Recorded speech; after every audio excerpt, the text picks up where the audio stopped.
Buen día.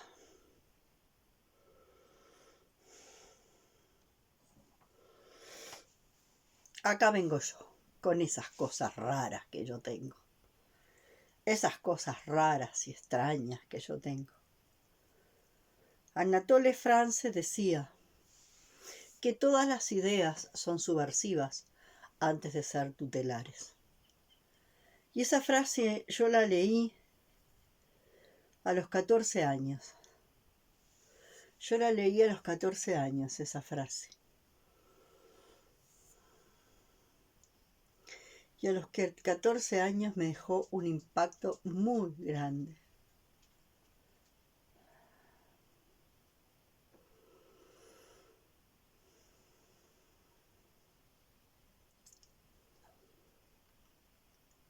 Todas las ideas son subversivas antes de volverse tutelares. Entonces, los que de alguna forma venimos con ideas, que en realidad las ideas son expresión de lógicas, ¿no? O expresión de una lógica que se va abriendo en abanico, ¿no?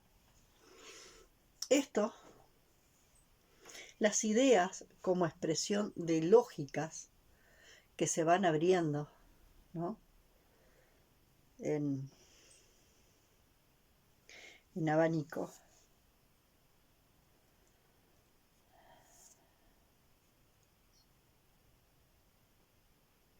Y van apareciendo actualizaciones,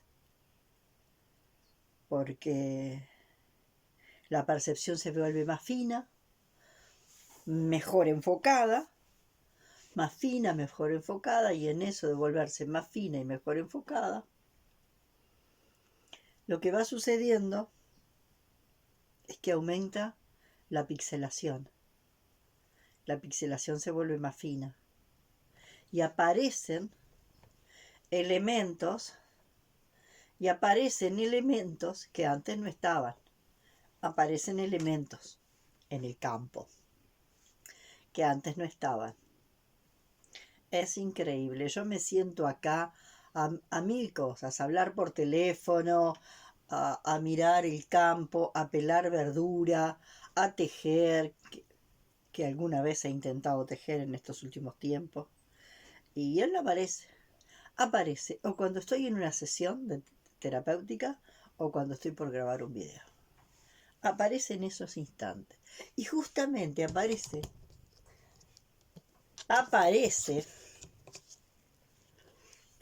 cuando van a aparecer las ideas subversivas. Cuando van a aparecer las ideas subversivas, que es de alguna forma cuando a mí me viene un poco el miedo más grande, ¿no? El miedo más grande. Y ese miedo más grande tiene que ver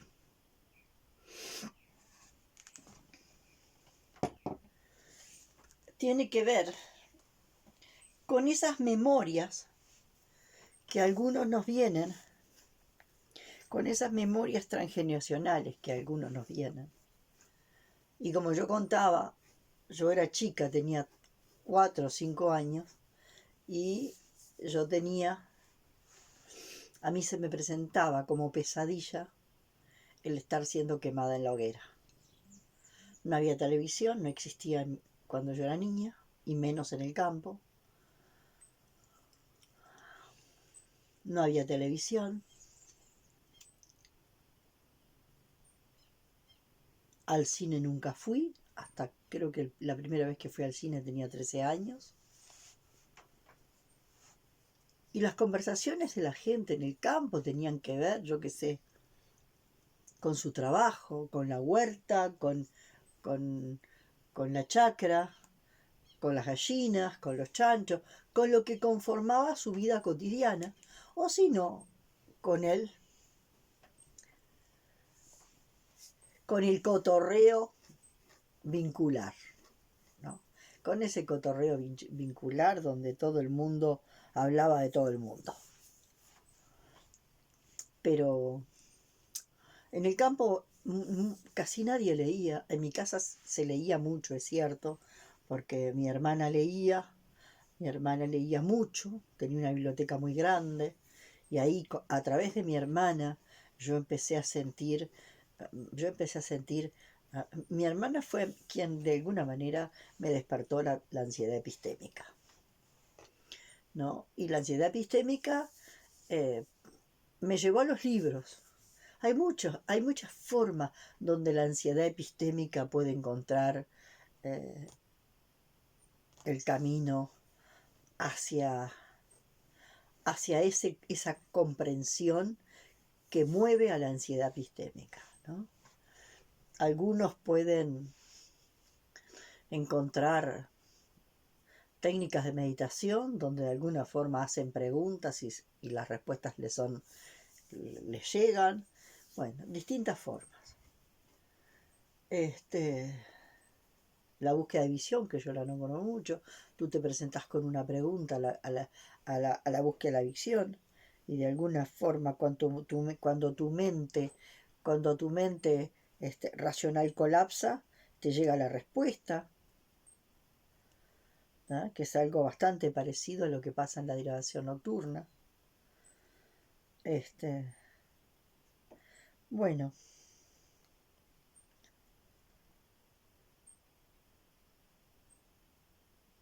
entonces a mí me aparecen estos mieditos de estas imágenes que yo tenía desde niña de ser quemada en la hoguera.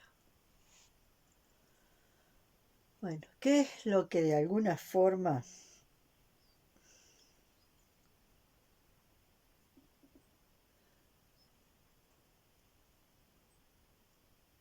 nos pasa a los que tenemos esa vulnerabilidad? A los que tenemos esa vulnerabilidad, que tiene su lado maravilloso y que tiene su lado también complicado, difícil de sobrellevar en una cultura que se basa en la competencia feroz, el capitalismo de la competencia feroz. ¿Por qué? Porque alguien que de alguna forma tiene abierta la puerta para el inconsciente personal y el inconsciente transgeneracional, es un humano que es muchísimo más sensible. Es un humano que tiene la puerta abierta al inconsciente personal, al inconsciente familiar y al inconsciente transgeneracional que compone el inconsciente colectivo. Entonces, las personas con estos niveles de vulnerabilidad quedamos en una ventaja muy grande con respecto a aquellas personas que tienen de alguna forma, yo diría, una pared de acero entre ellos y lo inconsciente. Es como si tuvieran una pared de acero. No se les cuela, por lo menos a nivel consciente, nada. Sin duda que todo eso encuentra su lugar y se biologiza. Cuanto más cierres la puerta a los campos mórficos que contienen vórtices de trauma que están en el inconsciente colectivo, cuanto más bajes una cortina de acero para evitar hacer contacto con el vórtice de trauma individual, familiar o colectivo, más posibilidades hay de que el trauma se muestre biologizado. No se va a presentar no se va a presentar ni en el plano 3 ni en el plano 2, no se va a presentar ahí, ¿no? Se va a presentar de forma directa en el plano 1, como biologización. Pero mientras no se presenta como biologización, quien tiene una cortina, una puerta de acero entre eh, su territorio consciente, ¿no? Su territorio consciente, ¿no? Y el territorio, ¿no? Del inconsciente colectivo, del inconsciente familiar, va a ir arrasando. Va a ir arrasando. Entonces, ¿de qué libertad me están hablando algunos libertarios? La libertad del que no puede hacer contacto con su inconsciente, ni el consciente familiar, ni el inconsciente colectivo, que tiene una cortina de acero, ¿no?, que lo separa de lo inconsciente y que por lo tanto desde esa ceguera, ese paz ciego, desde esa ceguera brutal, va a avanzar y avanzar y avanzar a ciegas, pisando a todo el vulnerable. Eso es la libertad. Eso es la libertad que el arquetipo que está representando Milei en Argentina, esa es la libertad.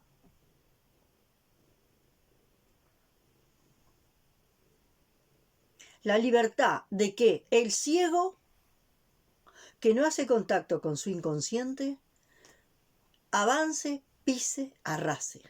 Avanzar, pisar y arrasar. Porque si vos no te has empoderado y sos un vago que anda por ahí sin hacer nada, bueno, sos un inútil y sos desechable. En vez de darte cuenta que en esa herida,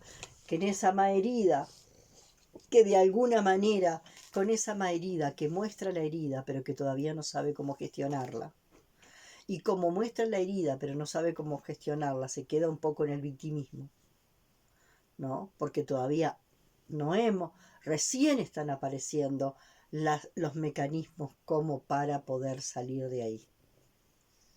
Pero hay mucha cantidad de cosas, porque por ejemplo hay mucha cantidad de cosas que hay que estar atento para verla. A ver, cuando dicen que los libertarios estos anarcocapitalistas libertarios que se paran en lugar de pasiego, lo que pretenden es la ley de la selva. No. Entonces, como es algo que supuestamente se para intentando comprender el otro lado, ¿no?, de la herida, ¿cómo pueden decir que lo que quieren es la ley de la selva? ¿No entendieron cómo funciona la selva? ¿No entendieron cómo funciona la naturaleza? Entonces, no, está complicada la mano. Ojalá que pudiéramos desplegar la inteligencia organímica y pudiéramos volver a la naturaleza y a entrar en el equilibrio maravilloso que gestiona la inteligencia organísmica en la selva y en la naturaleza toda. Y en la selva más, porque en la selva está menos interferida la naturaleza. Ojalá pudiéramos reconectarnos todos con la inteligencia organísmica, que es la encargada de sostener el equilibrio ecológico. Ojalá todos pudiéramos conectarnos con esa maravillosa inteligencia organísmica, que es la encargada de sostener el equilibrio ecológico, el dinámico equilibrio ecológico. Entonces, ¿cómo es que la gente que supuestamente quiere interpelar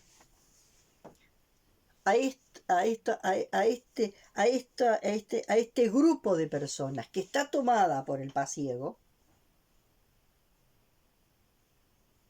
lo interpelan desde un lugar donde se nota que no han comprendido nada?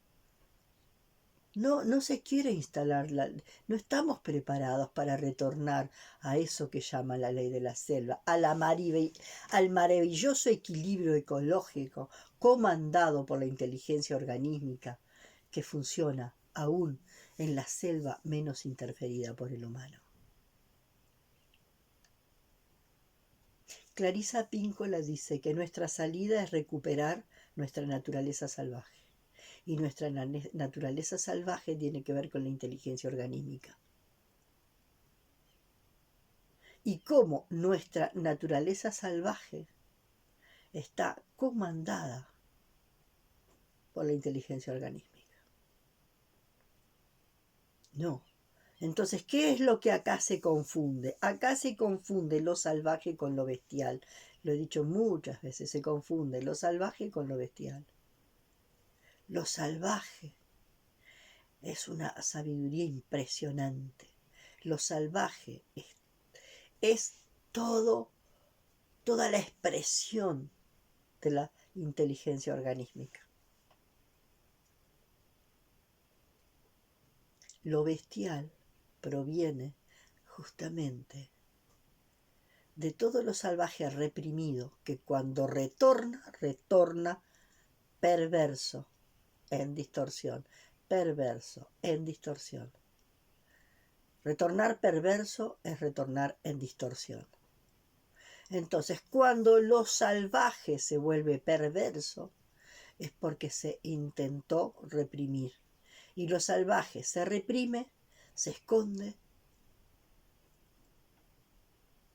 y cuando retorna, ¿no? Ese retorno, ¿no? Es un rebote donde lo salvaje vuelve perverso, quiere decir vuelve distorsionado.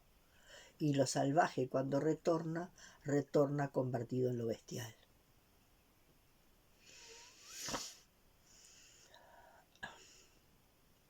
¿Por qué?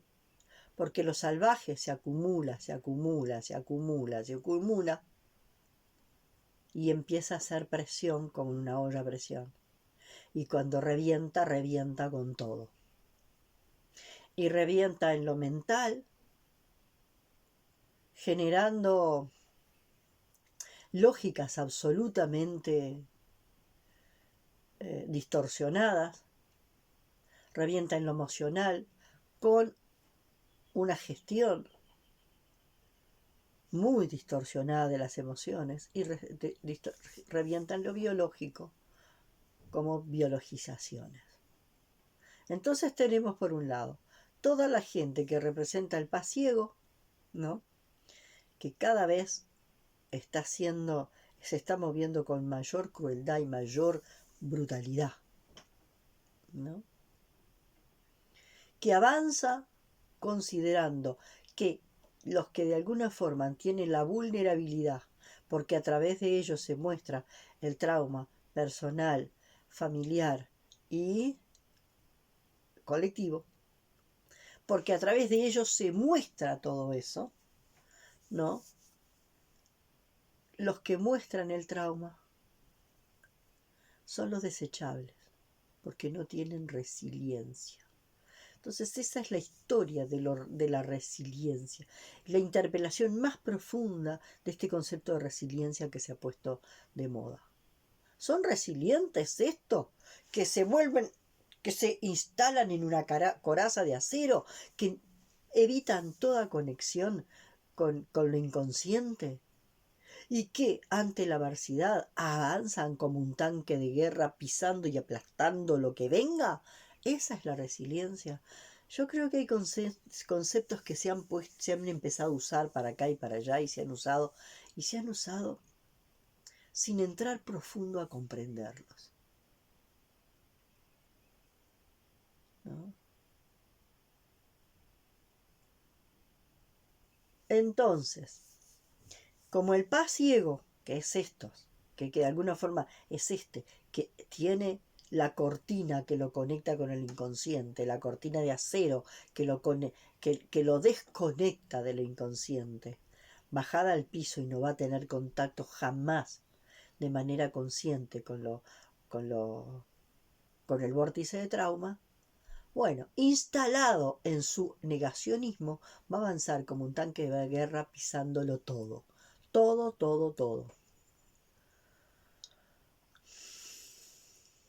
Y del otro lado tenemos los que de alguna forma tienen una conexión tan, por su hipersensibilidad, una conexión tan intensa con el inconsciente, que naturalmente les baja material del inconsciente todo el tiempo.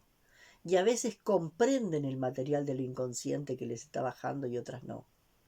Es lo que yo les he dicho cuando yo les cuento que a los 3 o 4 años yo corría. Así como me pasaba lo de las brujas, ¿no? Sentirme quemada en la hoguera, también antes tenía otra pesadilla donde de alguna forma en esa pesadilla yo huía del fuego líquido. Tampoco nunca leí, nunca escuché nada de los volcanes y de la lava. Y yo huía del fuego líquido. Y después buscando, indagando y buscando, indagando, y en conexión con antenitas no vivas, con antenitas biológicas no vivas, aparece toda la información. ¿De qué? En el sistema familiar alguien había muerto aplastado con una roca volcánica y por la lava. Y yo fui una niña que a esa edad empecé a tener las supuestas alucinaciones, que en realidad eran imágenes que traían memoria transgeneracional. En otro caso, hay un trabajo muy interesante, Ay, mis ancestros se llama. Después busco el material y si quieren les paso el nombre y la autora del libro. Que había un niño que tenía una obsesión con un supuesto monstruo y lo dibujaba. Y lo dibujaba y lo dibujaba y lo dibujaba.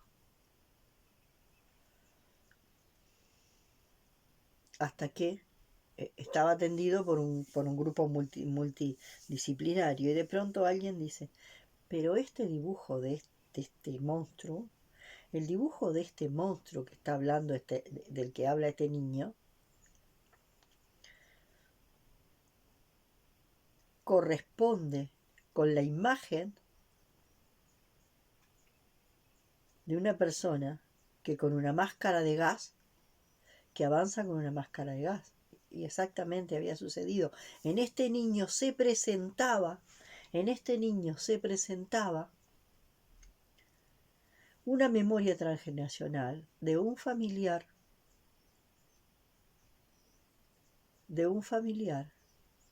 que murió en las cámaras de gas.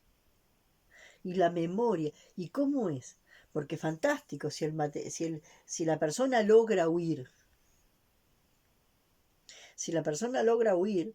puede transmitir. No, hay una forma de transmitir, hay una forma, es la memoria. Un evento que sucedió, la memoria no está en el cerebro, la memoria queda en el campo mórfico. El cerebro no es una acumulación de memoria, el cerebro es una antena, no es un banco de memoria. ¿Se entiende? Es una antena. Entonces, la experiencia de esa persona,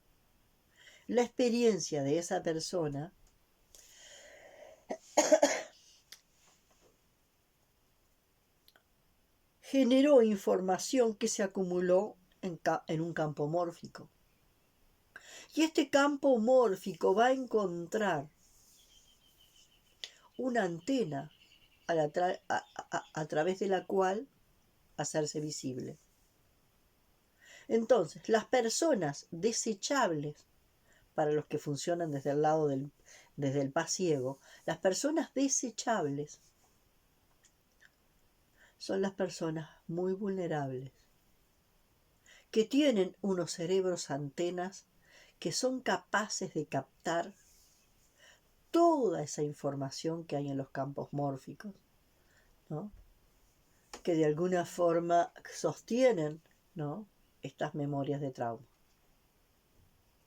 En los campos mórficos hay memoria de trauma, pero también memoria de recursos. ¿Tá? Pero lo que viene y nos abruma generalmente es la memoria de trauma. En un tiempo en que todavía no hemos aprendido. Entonces, hay muchas cosas que tenemos que empezar, en las que tenemos que empezar a reflexionar. Porque reflexionar me permite meter el destornillador en el plano mental para desarmar determinados clichés que se repiten.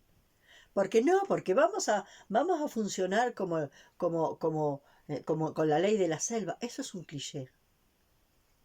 Y la mayoría de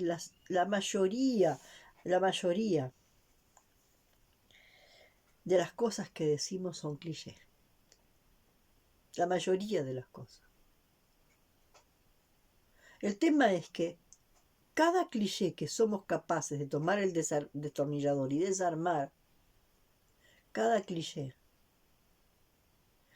nos permite desarmar esa programación que infesta el diseño original.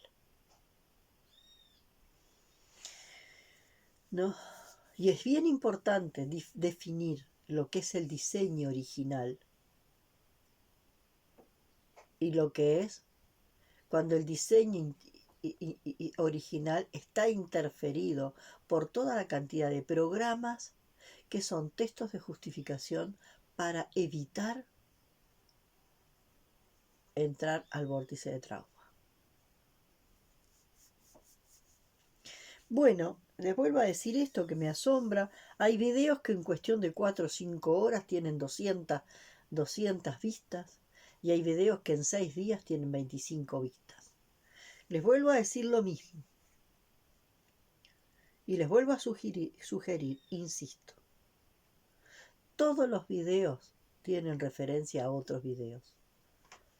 Entonces, la linealidad como constructo existe y nosotros todavía no podemos vivir en el tiempo vertical radial. Nosotros todavía necesitamos del tiempo lineal.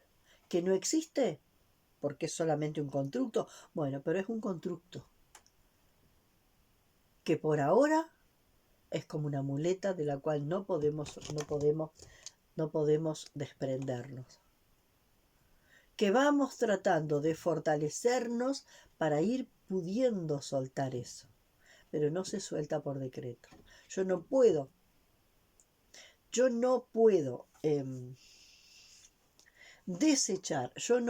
desechar el tiempo lineal porque es una muleta. Porque todavía no sabemos manejarnos en ese tiempo vertical radial, que sería estar en el presente continuo. Y el presente continuo no es el presente recordado. El presente continuo es el presente que incluye todos los tiempos. Por algo es continuo. El otro presente es el presente acotado, ¿no? Y el presente acotado no tiene relaciones ni con el pasado ni con el futuro, ¿no? Es el presente inmediato, ¿no? Es esto que estoy sintiendo en este momento de forma irreflexiva, y tiene que ver más con el impulso, ¿no? No hay posibilidad no hay discernimiento. En el presente acotado no hay discernimiento. En el presente continuo es posible comenzar a desarrollar el discernimiento. Bueno, esto es lo que yo quería decirles, porque si no vamos al fondo de las cosas, si no vamos a desentrañar al fondo de las cosas, no nos vamos a quedar, vamos a seguir siempre empantanados. Si vamos a seguir tan agenizados de la naturaleza para decir disparates tales como decir que sin leyes vamos a vivir en la ley de la selva, no, las leyes son otra de las cosas que por ahora son muletas. Es tanto lo acumulado en el inconsciente colectivo que si no hay leyes que regulen, el inconsciente colectivo que se va a disparar si desaparecieran las leyes, si desapareciera el Estado, si desapareciera una cantidad de mecanismos de control y desaparecieran de golpe, sería como quitarle a un adicto de golpe toda la droga. En la crisis de abstinencia se mataría y mataría todo lo que encuentra alrededor. Digamos que las leyes,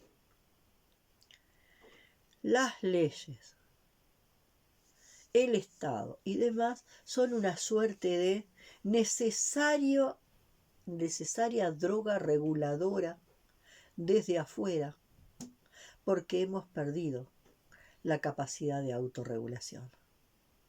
En la medida en que cada uno logre profundizar y madurar en la capacidad de autorregulación, entonces esa regulación externa que de alguna forma proviene de la afuera va a poder ir desapareciendo. Pero no puede desaparecer la regulación externa cuando todavía no hemos podido sostener un proceso de autorregulación. Entonces, ¿qué relación puede tener con el inconsciente una persona que consideraba que su ser más amado en el mundo, era su perro, y que como de alguna forma no estaba capacitado para hacer el duelo de su perro por haber perdido toda conexión con lo inconsciente, clonó su perro? Para ir viendo la distorsión que nos muestra un personaje que está ahí como pantalla gigante. Porque no es ese personaje es un espejo. Un espejo para cada uno de nosotros. ¿Tá? Entonces decimos, vemos todo en el otro y no nos damos cuenta que ese otro que está ahí afuera es un espejo. Y ahí les voy a decir lo último. Una persona, que también lo he dicho más de una vez, lo he contado más de una vez, una persona se acostó en la noche y siempre antes de dormir, no le llamaba derivación nocturna, pero hacía algo parecido a la derivación nocturna, una persona antes de dormir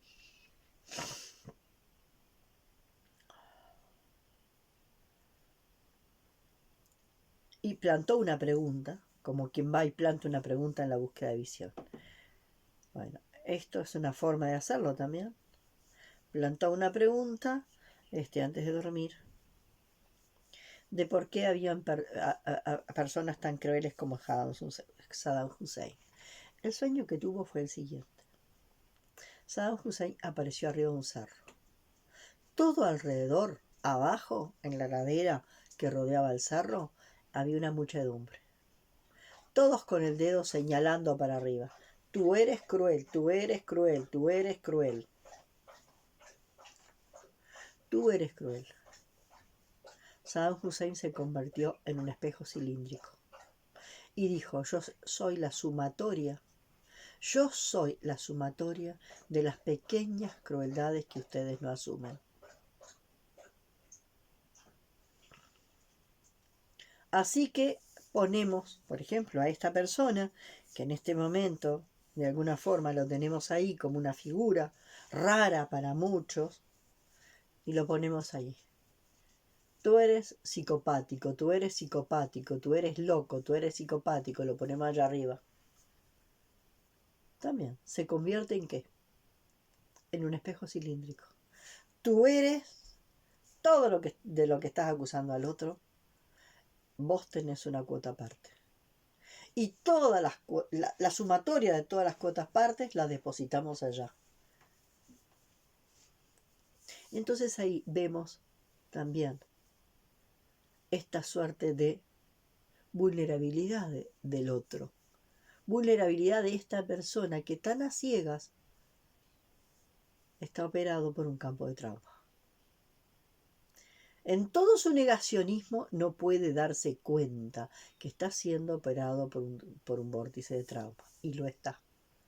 Solo que como opera el vórtice de trauma en él, le permite actuar desde ese campo mórfico, ¿no? Actuar y poner en reproducción. Y arrasar con lo que sea, pisar y arrasar con lo que sea. Mientras el otro, que de alguna forma su vulnerabilidad lo deja incapaz, ¿no?, de empoderarse desde el trauma, ¿no? Porque de alguna forma la información del trauma lo abruma.